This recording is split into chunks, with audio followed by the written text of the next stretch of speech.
Oakhaven was a village forgotten by time.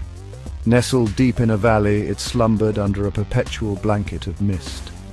The villagers, weathered and wary, spoke in hushed tones about the old Blackwood Manor perched atop the hill. Abandoned for decades, it stood as a grim reminder of a tragedy long past.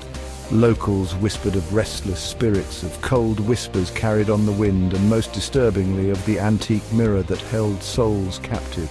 Maya, a newcomer to Oakhaven, scoffed at these tales.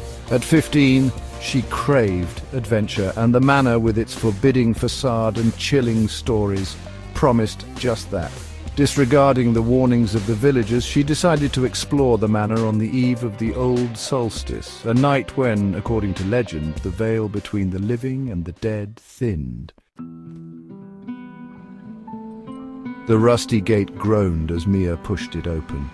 A shiver ran down her spine, a prickle of unease in the pit of her stomach. The overgrown path was swallowed by shadows, the silence broken only by the rustling of leaves.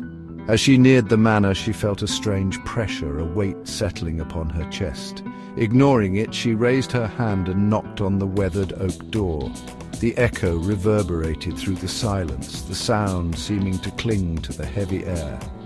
Taking a deep breath, Mia pushed the door open. It creaked open with a low groan, revealing a darkened hallway.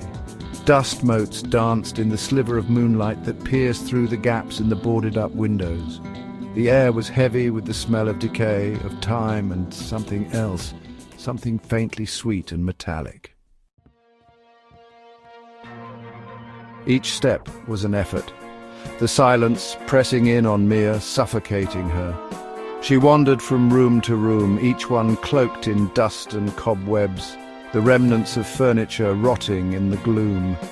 The silence was unnerving, broken only by the sound of her own breath and the frantic thump of her heart.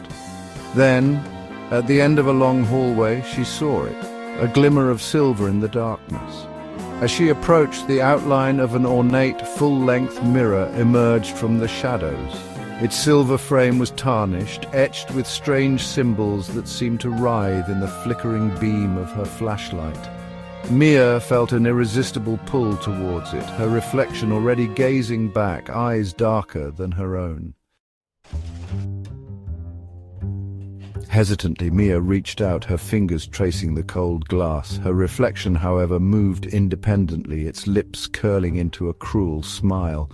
Terror, cold and sharp, flooded Mia's senses. Her breath hitched in her throat, her heart pounding against her ribs. "Don't be afraid," the reflection whispered, its voice raspy, as though from a throat unused for centuries. "We've been waiting for you." The reflection reached out from the mirror, its icy fingers closing around Mia's wrist. She screamed, trying to pull away, but the grip was too strong. Her own reflection, its eyes burning with a malevolent light, pulled her closer, and with a sickening crunch, Mia was dragged into the cold, dark depths of the mirror, her own terrified scream echoing behind her.